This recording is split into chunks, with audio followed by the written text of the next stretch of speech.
নমস্কার। আর আজকে শোনাবো শর্তিলা একাদশীর মাহাত্ম্য কথা। মাঘ মাসের কৃষ্ণপক্ষের শর্তিলা একাদশীর মাহাত্ম্য ভবিষ্যৎ পুরাণে বর্ণিত আছে। যুধিষ্ঠির মহারাজ বলেন, হে জনার্দন, মাঘ মাসের কৃষ্ণপক্ষের একাদশীর তিথির নাম কি, বিধি বা কি এবং তার কি ফল, সব বিস্তারে বর্ণনা করুন। সেই উত্তরে ভগবান বললেন, হে জনার্দন, এই একাদশী শর্তিলা নামে জগতের বিদিত।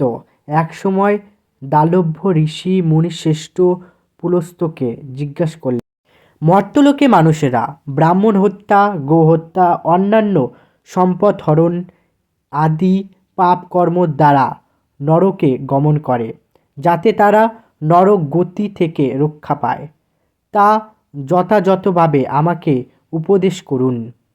অনায়াসে সন্ধান করাইয়া যায় এমন কোনো কাজের মাধ্যমে যদি তাদের এই পাপ থেকে উদ্ধার কোনো উপায় থাকে তবে তা বলুন।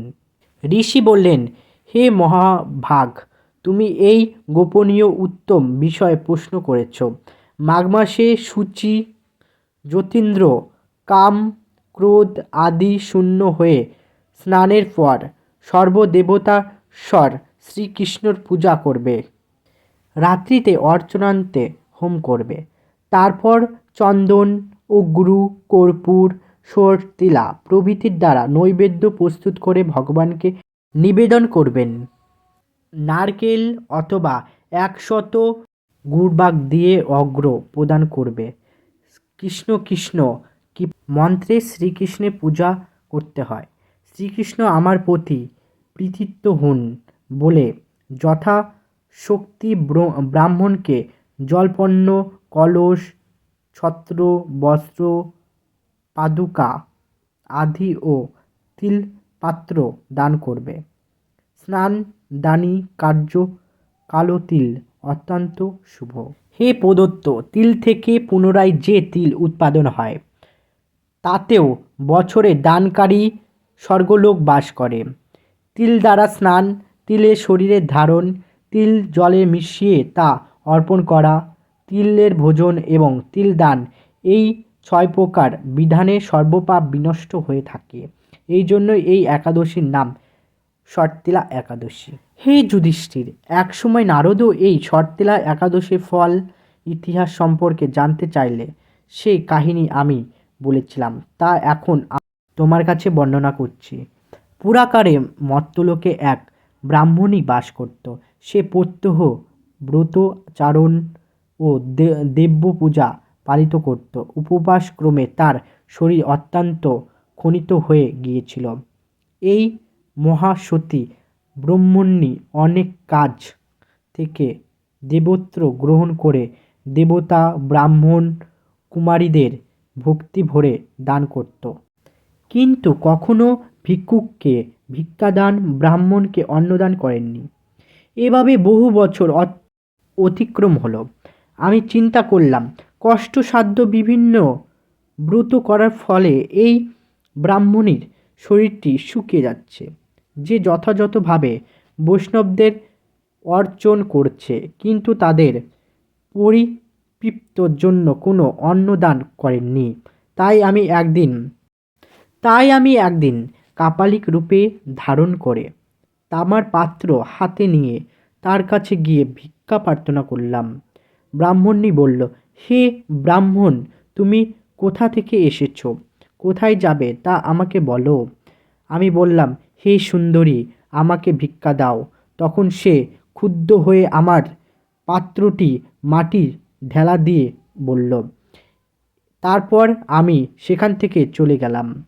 বহুকাল পরে সেই ব্রাহ্মণী ব্রত প্রবাহে সস্বরে স্বর্গে গমন করল। মাটির ঢেলা দানের ফলে একটি মনোরম গৃহ সে প্রাপ্ত হলো।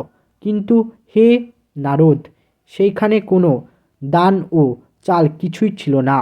গৃহ শূন্য দেখে মহাক্রান্ত হয়ে সে আমার কাছে এসে বলল, আমি ব্রত, কৃপাসাধ্য ও উপবাসের মাধ্যমে নারায়ণের আরাধনা করেছি। এখন হে জনার্দন, আমার গৃহে কিছুই দেখছি না কেন? হেই নারদ, এখন আমি তাকে বললাম, তুমি নিজ গৃহে দরজা বন্ধ করে বসে থাকো।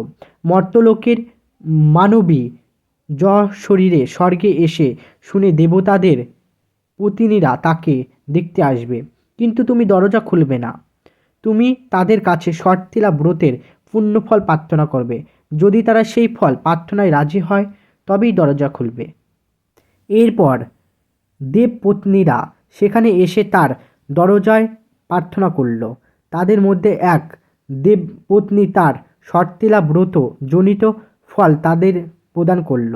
তখন সেই ব্রাহ্মণী দৈবক্রান্ত বিশিষ্টা হলো এবং তার গৃহ ধনধান্যে ভরে গেল। দ্বার উদ্ধারঘাটন করলে দেবপত্নীরা তাকে দেখে বিস্মন্নত হলেন। হে নারদ, অতিরিক্ত বিষয় বাসনা করা উচিত নয়। নিজ সাধ্যমতো তিল, বস্ত্র, অন্ন দান করবে। শর্তিলা ব্রতের প্রভাবে দারিদ্রতা, শারীরিক কষ্ট, দুর্ভাগ্য প্রভৃতি বিনষ্ট হয়। এই বিধি অনুসারে তিল দান করলে মানুষ অনাসারে সমস্ত পাপ থেকে মুক্ত হয়। রাধে রাধে। আজকে এই পর্যন্তই। মাহাত্ম্য ভালো লাগলে তোমরা অবশ্যই লাইক এবং কমেন্ট করবে। যারা নতুন এসেছো তারা চ্যানেলটা অবশ্যই সাবস্ক্রাইব করে যাও। রাধে রাধে।